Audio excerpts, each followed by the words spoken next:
crois que vous attendez la seconde partie du message de mercredi. Amen. Gloire à Dieu. Alors, mercredi, nous avons eu un message sur la fin de notre vie sur terre. Et donc, la première partie était de comprendre la fin de toute chair. Mais malgré moi, le Saint-Esprit m'a conduit sur toute autre chose. Il m'a conduit sur la puissance de l'Esprit de la résurrection. Et ça, c'est merveilleux parce que le Saint-Esprit est le maître en tout temps. Donc, on doit lui faire confiance. Amen. Gloire à Dieu. Alors, j'aimerais vous rappeler quelques points que nous avons vus ensemble mercredi. Mercredi, nous avons vu que nos jours sont précieux et comptés. Nous avons vu que certains meurent prématurément. Et nous avons vu que le Seigneur ne désire pas que les hommes, que les femmes, que son peuple meurent prématurément.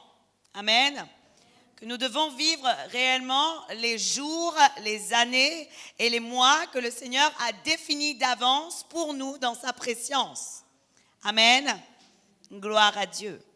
Et nous avons vu également que si sur la terre, notre vie n'est pas éternelle, lorsque nous mourrons de notre mort physique, je dis bien, la parole de Dieu nous montre que nous allons vers une cité éternelle. Parce que la Bible nous dit dans Hébreux 13,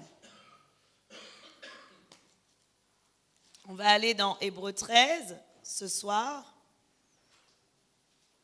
Le verset 14 nous dit « Car nous n'avons point ici-bas de cité permanente, mais nous cherchons celle qui est à venir. » Amen. Alors qu'est-ce que la parole de Dieu nous dit ?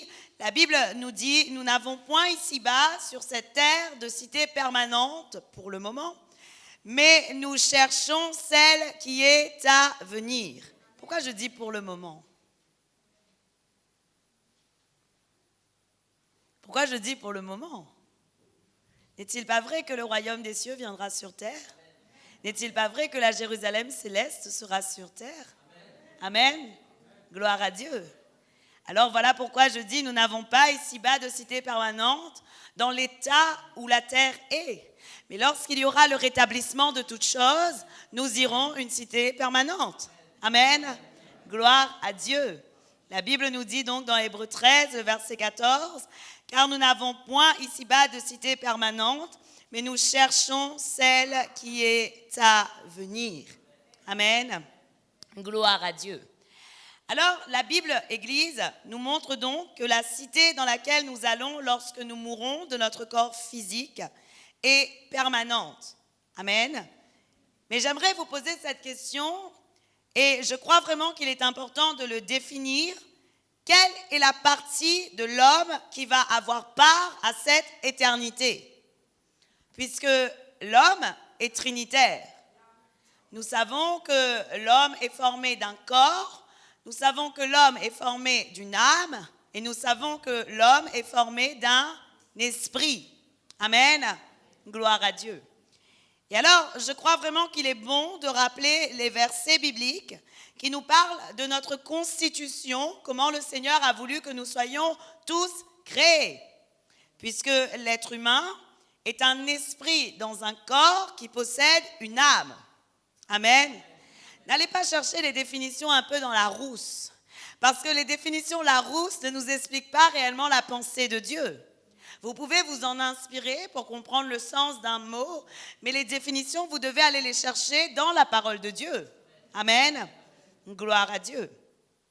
Alors, pour pouvoir comprendre la constitution de l'être humain, nous avons besoin de partir au temps de la Genèse, où la parole de Dieu nous montre que le Seigneur a formé l'homme de la poussière. Le corps de l'homme a été formé, constitué de la poussière. Je dirais l'enveloppe de l'homme. Amen. Et si on regarde Genèse 3, le verset 19, voici ce que le Seigneur dit à l'homme. Est-ce que vous auriez l'amabilité de mettre votre téléphone sur silence, s'il vous plaît ?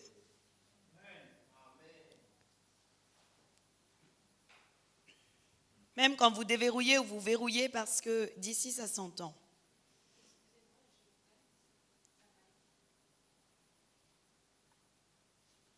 Ce n'est pas grave.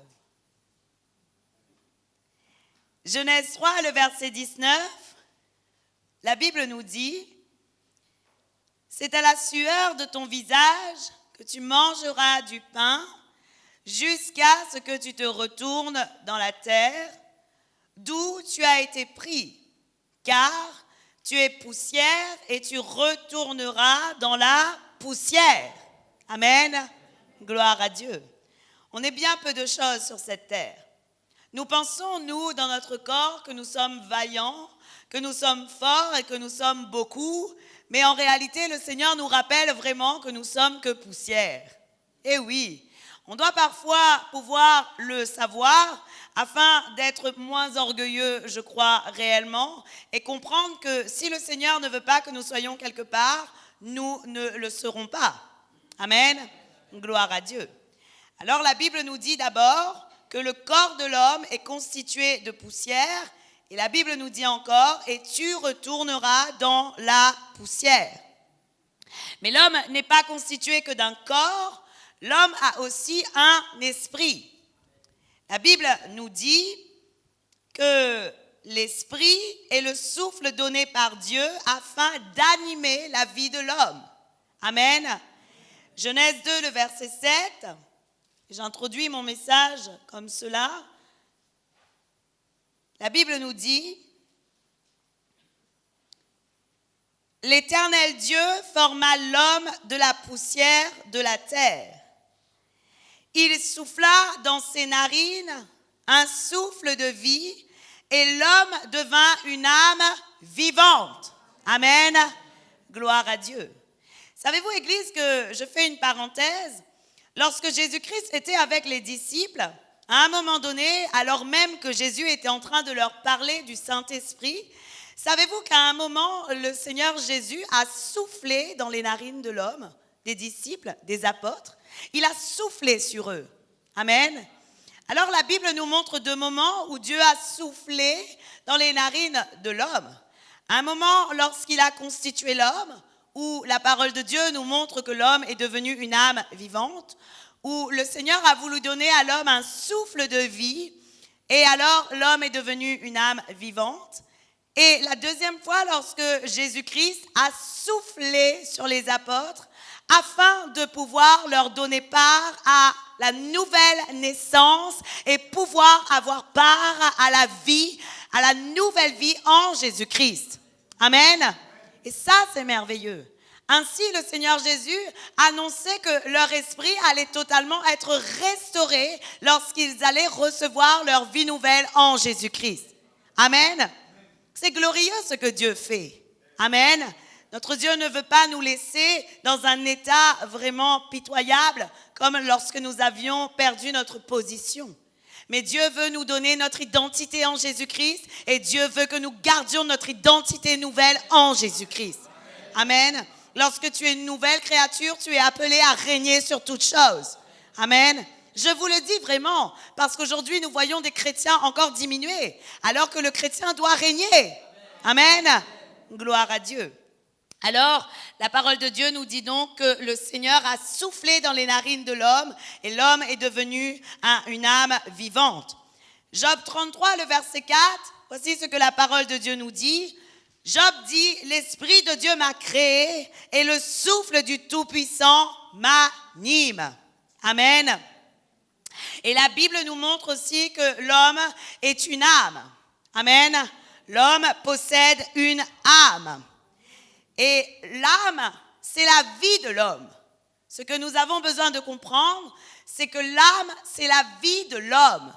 C'est notre âme que nous avons besoin de sauver. C'est notre âme qui ira à la vie éternelle. C'est notre âme qui pourra aller aussi, si nous ne faisons pas ce que la parole de Dieu nous demande, à la souffrance éternelle ou à la mort éternelle. Amen. Je préfère dire la souffrance éternelle. Parce que lorsqu'on dit la mort éternelle, c'est comme si c'est fini, on dort éternellement. Mais là, non, on ne va pas dormir éternellement, on va souffrir éternellement si nous ne mettons pas en pratique maintenant la parole de Dieu et si nous ne faisons pas ce que le Seigneur nous demande. Amen. Voici ce que la Bible nous dit à propos de l'âme. Lévitique 17, le verset 14, la parole de Dieu nous dit « Car l'âme de toute chair, c'est son sang qui est en elle. » Amen. L'âme est où? L'âme est dans le sang. Et le sang, c'est quoi? C'est la vie. Amen. L'âme de l'homme est dans le sang et le sang, c'est la vie. Autrement dit, quand je donne mon sang, je donne ma vie. Hey, oui ou non? Lorsque je donne mon sang, je donne ma vie. C'est comme cela. Et Jésus-Christ, lorsqu'il a donné son sang, lorsqu'il a fait couler son sang, il a donné sa vie pour te sauver. Amen. Et ça, c'est merveilleux. Genèse 9, le verset 4 nous confirme aussi cette parole, puisque la parole de Dieu nous dit « Seulement, vous ne mangerez point de chair avec son âme, avec son sang. » Amen. Et dans d'autres versions, la Bible dit « Vous ne mangerez pas de chair avec son âme, avec sa vie. » Amen. Nous avons besoin vraiment de comprendre les choses, Église. D'ailleurs, la seule chose qu'on ne doit pas manger encore aujourd'hui, c'est le sang. Savez-vous, Église, qu'on ne peut pas manger du sang? Souvent, des personnes disent « Oh, c'était au temps de la loi. » Actes des apôtres nous parlent que nous ne devons pas manger du sang. Vrai ou faux? Qui a déjà vu dans Actes des apôtres qu'on ne doit plus manger de sang? Hey, les apôtres nous montrent dans Actes des apôtres que le sang ne doit pas être consommé. C'est ce qu'il a dit. Amen. Gloire à Dieu. Alors, je crois vraiment que ce n'est pas que dans la première alliance qu'on parle de ces choses. Oui, tout est permis, mais quand la parole de Dieu est claire, on doit faire ce que la parole de Dieu nous dit. Amen. Gloire à Dieu. Alors, lorsqu'un homme meurt, Église, pour que tu puisses comprendre les choses et pour te rappeler ce que je t'ai dit mercredi, son corps donc retourne à la poussière. Amen. Et son esprit, quant à lui, retourne à Dieu. Oui ou non? Le corps retourne à la poussière et l'esprit retourne à Dieu.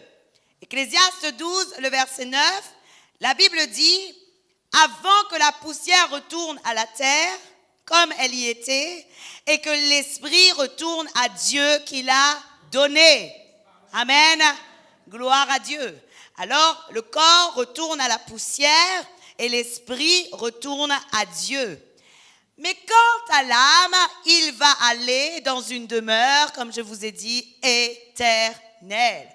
Voilà pourquoi la Bible nous dit dans Matthieu 16, le verset 26, « Que servirait-il à l'homme de gagner le monde entier s'il perdait son âme ?» Amen. Et voilà pourquoi encore, la Bible nous dit dans Jacques 1, le verset 21, « C'est pourquoi, rejetant toute souillure, recevez la parole plantée en vous et qui peut sauver vos âmes. » Amen. La parole de Dieu est vivante et efficace. Hébreux 4, le verset 12 nous dit, la parole de Dieu est vivante et efficace. Elle est plus tranchante qu'une épée à deux tranchants. Elle sépare âme et esprit, jointure et moelle. Elle sépare le parfait de l'imparfait. Amen. Alors voici pourquoi nous avons besoin de la parole de Dieu afin de sauver notre âme. Gloire à Dieu. Ha. Alors Église, pourquoi j'ai voulu vous partager notre constitution? Parce que je crois vraiment que beaucoup d'entre nous, parfois, lorsque nous ne comprenons pas le sens de la parole de Dieu et ce que le Seigneur nous demande, nous avons peur que nos choix nous empêchent d'avoir part à la résurrection des morts. Amen. Et alors, qu'est-ce qui se passe? Parfois, nous sommes là à considérer notre corps, à considérer la manière dont nous allons être mis en terre, et nous nous posons beaucoup de questions. Et alors, je vous avais dit que je souhaitais vous parler de l'ensevelissement ou de l'incinération. D'accord? Pourquoi de l'ensevelissement ou de l'incinération? Parce qu'aujourd'hui, c'est deux méthodes qui sont pratiquées lorsque l'on est mort. Soit un homme est enseveli, soit un homme est incinéré. Et qu'est-ce que la parole de Dieu nous dit par rapport à l'incinération? Et ça, c'est important de le savoir. Est-ce qu'on veut être des chrétiens équilibrés, oui ou non?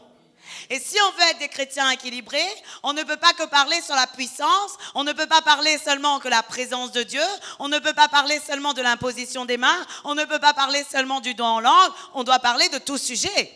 Amen. Et je crois vraiment qu'on doit le faire. Alors, comme je vous ai dit, certaines personnes ne savent pas quoi choisir. Ils ne savent pas s'ils doivent être incinérés et ils ne savent pas non plus s'ils doivent être enterrés. Et beaucoup se disent, peut-être que mon choix va me faire perdre part à la résurrection. Et la Bible nous dit dans 1 Corinthiens 15, le verset 35, j'aimerais simplement vous donner ce passage.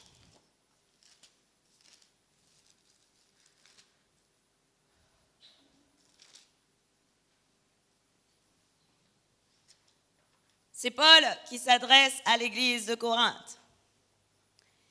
Il dit, mais quelqu'un dira, comment les morts ressuscitent-ils et avec quel corps viennent-ils? Insensé, ce que tu sèmes ne reprend point vie s'il ne meurt. Et ce que tu sèmes, ce n'est pas le corps qui naîtra, c'est un simple grain de blé peut-être ou d'une autre semence. Amen. Gloire à Dieu. Lorsque l'apôtre Paul parle d'une semence. Et Paul prend l'exemple du grain. Lorsqu'il prend l'exemple du grain, de la graine, on peut comprendre la constitution de la graine, comment elle est faite. La graine est faite d'une coque, la graine est faite d'une enveloppe qui protège l'embryon qui est végétal. Amen. En réalité, autour de la graine, il y a une coque, il y a une enveloppe qui protège ce qui est à l'intérieur et qui pourra engendrer la vie, qui pourra engendrer la croissance, qui pourra engendrer la plante. Mais à aucun moment, la coque, l'enveloppe ne peut engendrer quelque chose d'autre. Vous êtes d'accord ou pas? Lorsque vous devez, par exemple, faire pousser un pied d'avocat, c'est le seul que je connais, qu'est-ce que vous allez faire? Vous allez enlever un peu la partie dure de la coque. Et vous allez nettoyer le noyau, nettoyer ce qui peut germer, oui ou non? Ensuite, vous allez commencer à l'enterrer et après quoi, il y a des petites pousses qui vont commencer à venir. Alors, je vais laisser cela pour un peu plus tard. Mais je veux seulement vous dire, voyez ce que Paul est en train de dire? Paul est en train de dire que ce n'est pas la coque, ce n'est pas l'enveloppe qui amène la vie, mais c'est ce qui est à l'intérieur de l'enveloppe qui donne la vie. Amen. Gloire à Dieu. Alors, beaucoup aimeraient savoir réellement quoi faire. Est-ce que je dois être enseveli? Est-ce que je dois être incinéré? Alors, j'aimerais vous parler de la parole de Dieu et de la pratique de la parole de Dieu. Parce que la parole de Dieu nous parle de la pratique. Pratiquement, qu'est-ce qu'ils ont fait? Qu'est-ce que dit la parole de Dieu par rapport à ces deux choix? L'incinération est le fait de brûler un corps. L'ensevelissement est le fait de l'enterrer. Oui ou non? Voilà. Alors, Église, pour pouvoir vous parler de l'incinération, on a besoin de comprendre bibliquement ce que la parole de Dieu dit de l'incinération. En réalité, autrefois, dans le temps de la première alliance, l'incinération n'était pas considérée comme un moyen pour pouvoir céder le corps humain. Autrefois, l'incinération était considérée comme une malédiction. Au temps de la loi, au temps de la première alliance, l'incinération était considérée comme une malédiction. Amen. La Bible nous dit, et nous allons voir ce que la parole de Dieu nous montre sur l'incinération. Lévitique 20, le verset 14.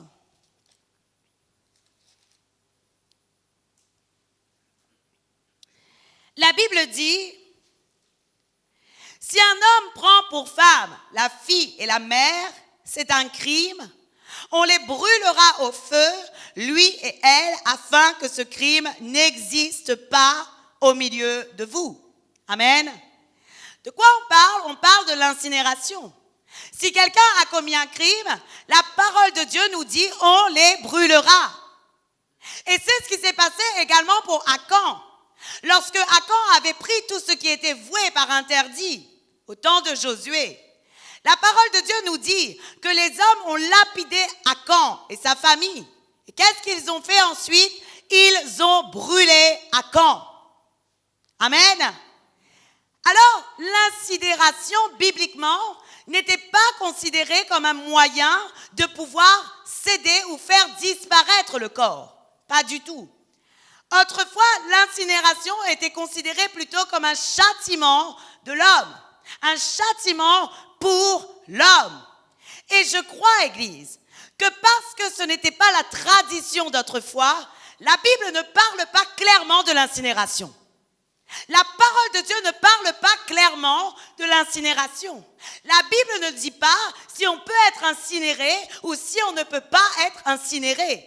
Ce que la parole de Dieu nous parle, la parole de Dieu nous parle de la tradition, de la pratique d'autrefois. Amen. Et de quoi la parole de Dieu nous parle? La parole de Dieu nous parle de l'ensevelissement. Amen. Mais je crois, Église, que cela ne veut pas pour autant dire que l'incinération t'empêche d'avoir part à la résurrection et au royaume des cieux. Je ne crois pas que l'incinération t'empêche d'avoir part à la résurrection. Pourquoi je vous dis cela? Il y a des personnes parfois qui sont victimes d'assassinats.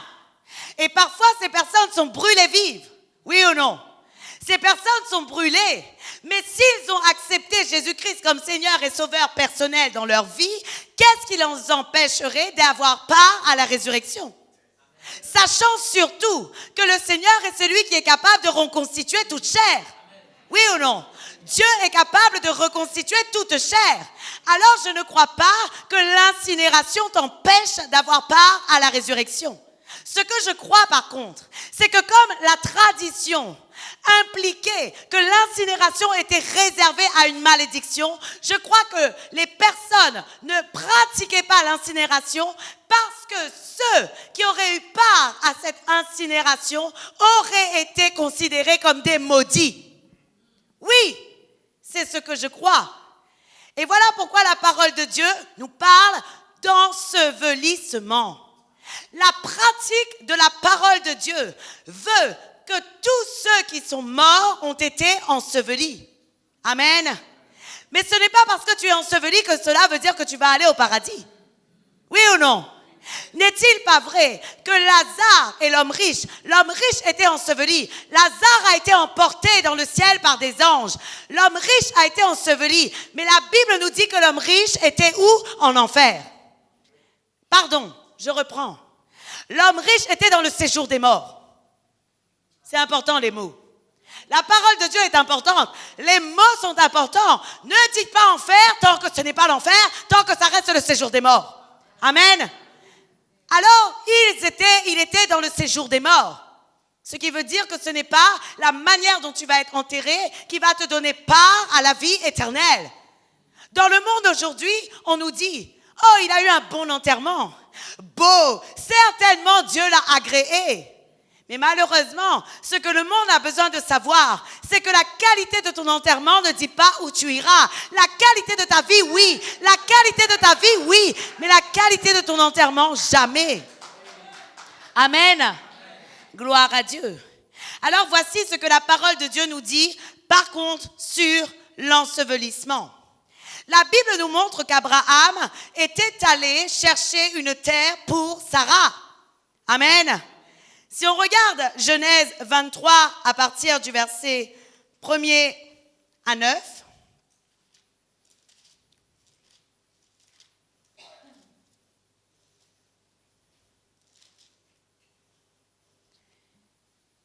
la Bible nous dit, la vie de Sarah fut de 127 ans. Telles sont les années de la vie de Sarah. Sarah mourut à Kirjat Arba, qui est Hébron, dans le pays de Canaan. Et Abraham vint pour mener deuil sur Sarah et pour la pleurer. Abraham se leva de devant son mort et parla ainsi au fils de Heth. Je suis étranger et habitant parmi vous. Donnez-moi la possession d'un sépulcre chez vous pour enterrer mon mort et l'ôter de devant moi. Les fils de Heth répondirent à Abraham en lui disant, « Écoute-nous, mon Seigneur, tu es prince de Dieu au milieu de nous. Enterre ton mort dans celui de nos sépulcres que tu choisiras.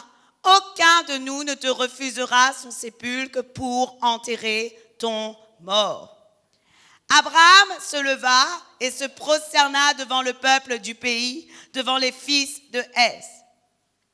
Et il leur parla ainsi, « Si vous permettez que j'enterre mon mort et que je l'ôte de devant mes yeux, écoutez-moi et priez pour moi, Éphron, fils de Sochar, de me céder la caverne de Macpéla, qui lui appartient, à l'extrémité de son champ, de me le céder contre sa valeur en argent, afin qu'elle me serve de possession sépulcrale au milieu de vous. » Amen.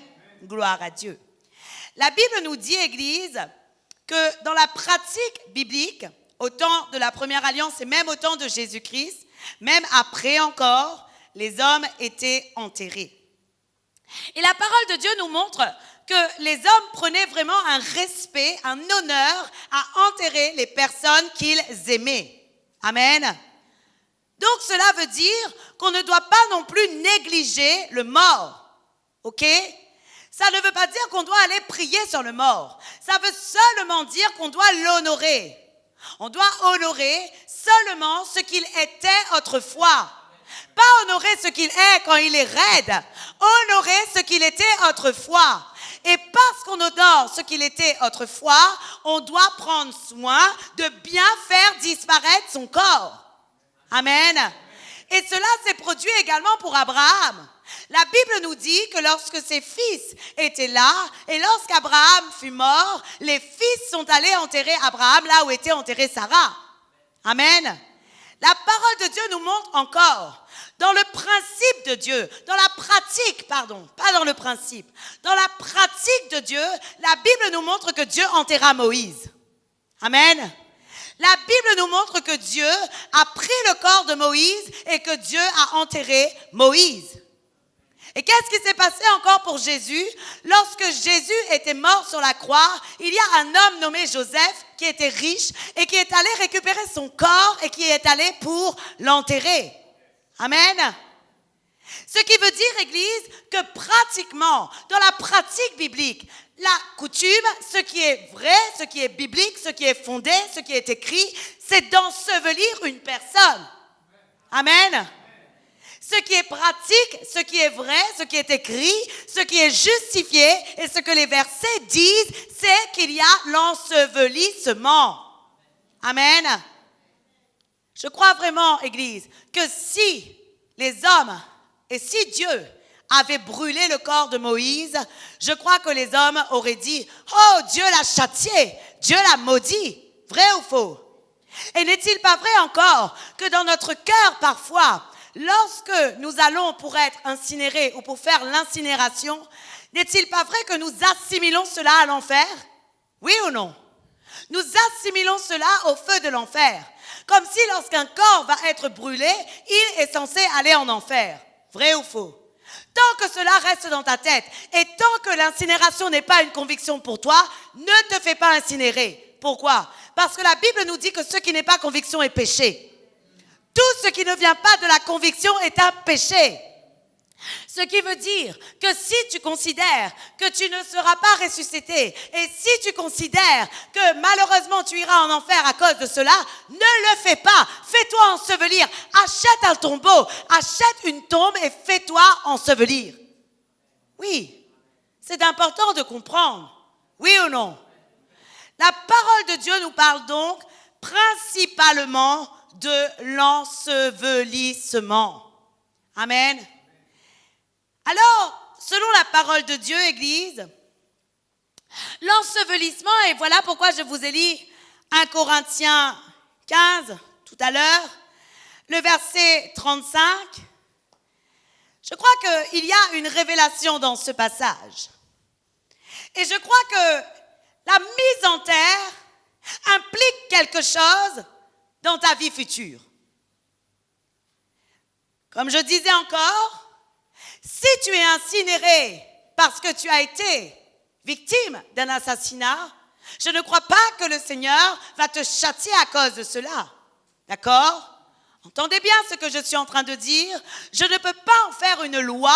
Personne ne peut en faire une loi. Nous devons seulement rester sur la parole de Dieu. Amen. Mais voici ce que je suis en train de vous faire comprendre. Lorsque Paul parle dans 1 Corinthiens 15, le verset 35 et 36, voilà ce que Paul dit. Mais quelqu'un dira, comment les morts ressuscitent-ils et avec quel corps viennent-ils ? Et dans le verset 36, Paul dit quelque chose d'important. Il dit insensé. Ce que tu sèmes ne reprendra point vie s'il ne meurt. Autrement dit, je crois que quand le corps est en terre, il y a une semence qui se fait pour le spirituel et pour le corps incorruptible. Quand le corps est semé en terre, je crois qu'il y a une semence qui est mise à la terre afin de semer pour ton corps incorruptible. Et alors, qu'est-ce qui se passe? Ton corps redevient poussière, mais ta vie produira une vie nouvelle. Un corps céleste. Un corps céleste. Est-ce que vous comprenez ce que je suis en train de dire? Paul prend l'exemple de la semence et il dit quelque chose. Il dit, ce que tu sèmes ne reprendra point vie s'il meurt. Autrement dit, lorsqu'on met quelque chose en terre, on fait une semence et alors la semence engendre le corps incorruptible. Amen. Je crois, Église, que chacun de nous avons besoin de comprendre que le principe de la parole de Dieu, la pratique de la parole de Dieu est l'ensevelissement. La pratique de la parole de Dieu est d'honorer la personne qui part. Parce qu'elle a eu une vie et que vous l'avez aimée. La pratique de la parole de Dieu est ce que la Bible nous dit. La Bible parle d'une mise à la terre. Amen. Et si la parole de Dieu nous parle principalement de la mise à la terre, cela ne veut pas dire que tu es châtié, mais cela veut dire que nous devons être bibliques. Oui ou non? Nous devons rester selon la parole de Dieu. Je ne veux pas faire une loi, attention. Ce n'est pas ce que je suis en train de faire. Je veux seulement vous montrer la pratique de la parole de Dieu. Paul parle clairement. Il dit ce qui est mis en terre. Amen. Gloire à Dieu. Et voici ce que Paul dit encore. Paul dit dans le verset 38, 39, 40 et les suivants. Puis Dieu lui donne un corps comme il lui plaît. Et à chaque semence, il donne un corps qui lui est propre. Le verset 39 nous dit, toute chair n'est pas la même chair, mais autre est la chair des hommes, autre celle des quadrupèdes, autre celle des oiseaux, autre celle des poissons. Il y a aussi des corps célestes et des corps terrestres, mais autre est l'éclat des corps célestes, autre est celui des corps terrestres. Autre est l'éclat du soleil, autre l'éclat de la lune, autre l'éclat des étoiles. Même une étoile diffère en éclat d'une autre étoile. Et le verset 42 dit, « Ainsi en est-il de la résurrection des morts. Le corps est semé corruptible et il ressuscite incorruptible. » Qu'est-ce que Paul dit? Le corps est semé, dites semé. Le corps est semé, corruptible, et il ressuscite incorruptible.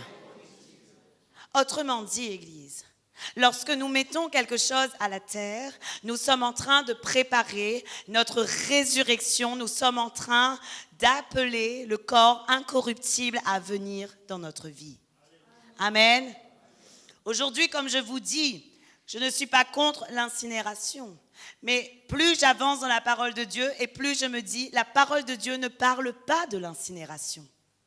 L'incinération, elle existait comme un châtiment. Amen. Et je sais que Dieu est capable de reconstituer toute chose. Dieu est capable de reconstituer tout corps. Dieu est capable de reconstituer toute nature. Parce qu'après tout, l'incinération n'est que l'accélération du processus de décomposition.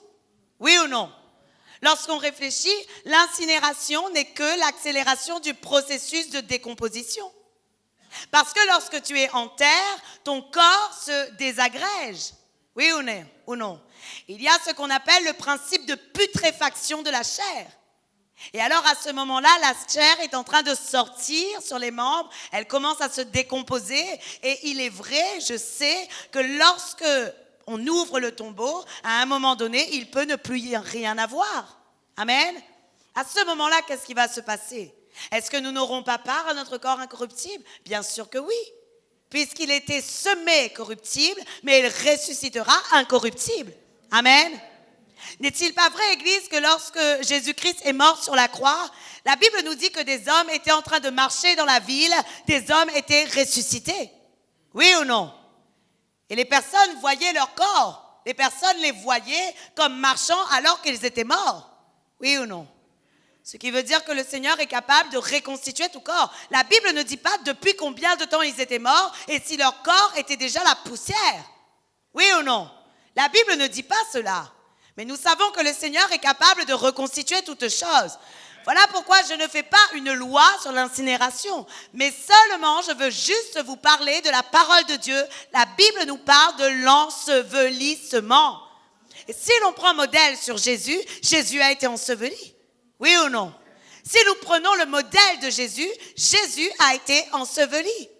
Maintenant quoi? Nous, parfois, nous disons, « Oh, je ne prépare pas les choses, je ne prépare pas l'avenir. De toute façon, je n'ai pas besoin d'acheter une concession. Ça ne vaut rien, ça ne dit rien. C'est pas grave. Là où j'irai, ce sera bien. » Mais je crois que Abraham a pris le temps de choisir la terre, la meilleure terre pour Sarah. Abraham a voulu honorer Sarah. Amen. Alors aujourd'hui, comme je vous le dis, nous ne pensons pas souvent à ces choses parce que nous pensons tout de suite à la vie éternelle. Mais nous ne savons pas, nous, ce que nous allons devenir. Mais je crois vraiment, Église, que la parole de Dieu nous dit, 1 Corinthiens 15, le verset 35, 36, il dit « Ce que tu sèmes ne reprend point vie s'il ne meurt. » La Bible nous parle de la même manière qu'une semence d'une graine. Et le verset 37 nous dit, « Est-ce que tu sèmes, ce n'est pas le corps, ce que tu sèmes, ce n'est pas le corps qui naîtra, c'est un simple grain de blé peut-être ou d'une autre semence. » Amen. Je crois vraiment que notre enveloppe doit être semée dans la terre. Amen. En tout cas, aujourd'hui, si je réfléchis, moi, je sais faire mon choix. Et je vais vous laisser faire le vôtre. Personne ne peut choisir pour vous. Amen. Personne ne peut choisir pour vous. Mais néanmoins, ce que je dois vous dire, c'est ce que la parole de Dieu nous dit pratiquement. Amen.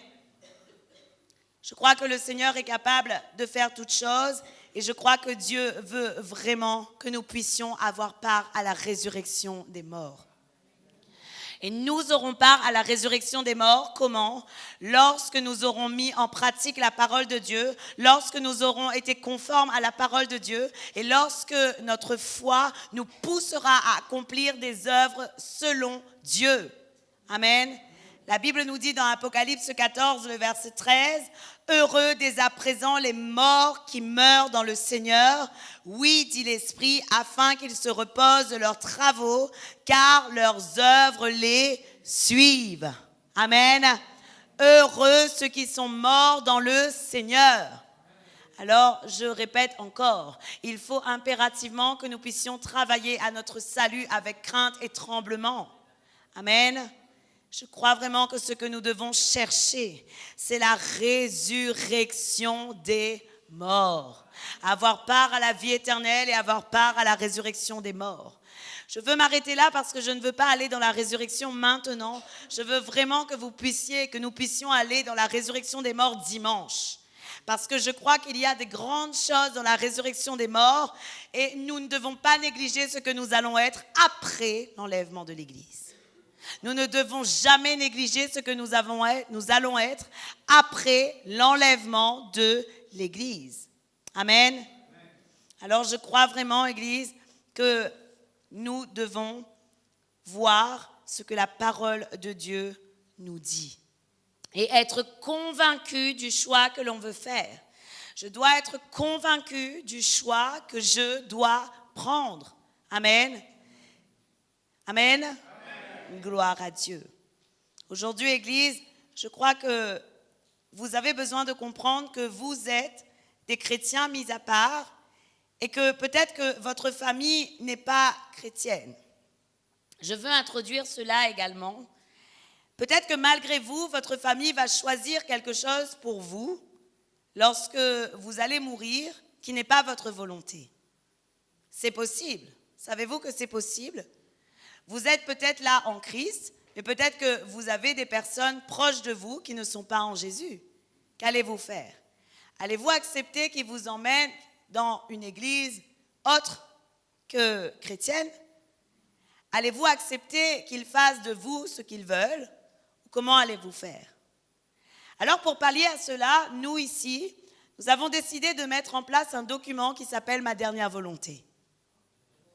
Et si vous avez le désir de diriger votre dernière volonté et d'écrire votre dernière volonté, vous pouvez.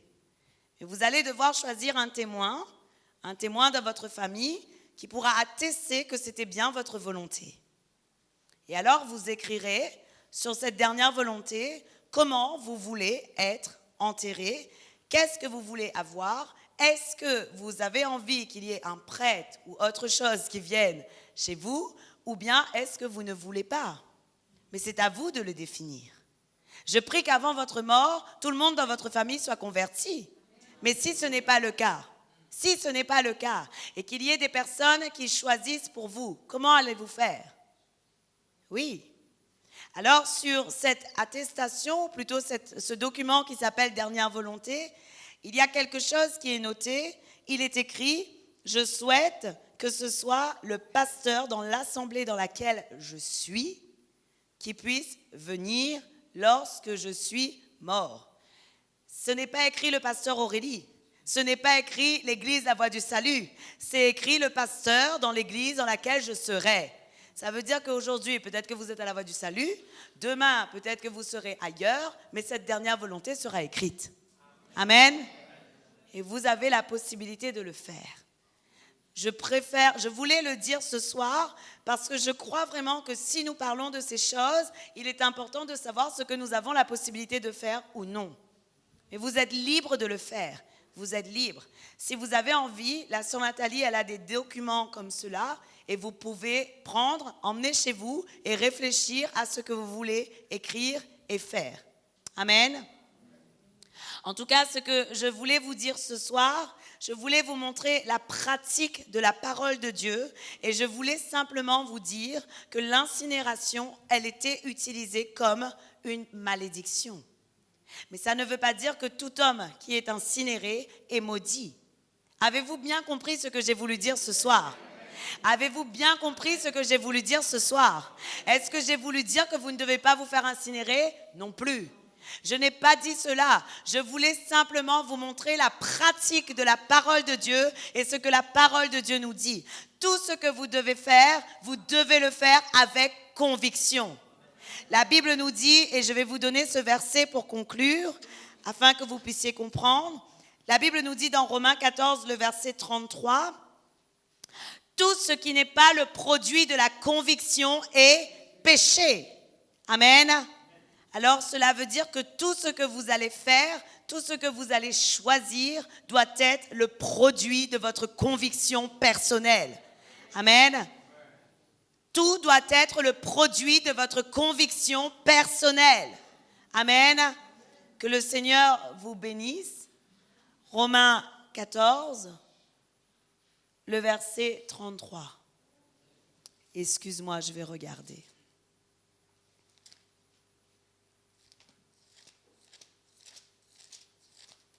Excusez-moi. C'est les soucis du direct, hein? Je plaisante.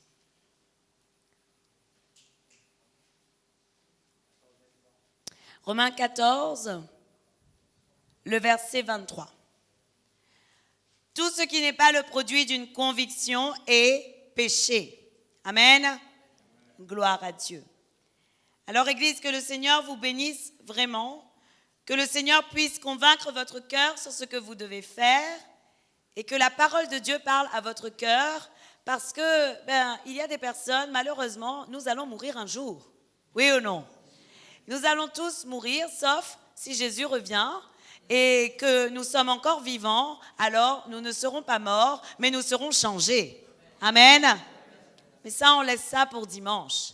Dimanche, on verra ce que la parole de Dieu nous dit sur la résurrection des morts. Dimanche, on verra ce que la parole de Dieu nous dit sur l'incorruptibilité. Amen. Dimanche, on verra ces choses afin que vous puissiez comprendre les promesses que le Seigneur a pour nous après l'enlèvement de l'Église. Amen. Ça, c'est merveilleux. À quel moment vous allez être ressuscités, vous? Avant l'enlèvement ou après? Et je vous pose la question. Avant ou après? Après. Avant ou après? Sûr? Sûr. Après. Après l'enlèvement. Amen. Que le Seigneur vous bénisse et que la parole de Dieu convainc votre cœur afin que vous puissiez choisir réellement ce que vous devez faire à la fin de votre vie. Amen. Gloire à Dieu.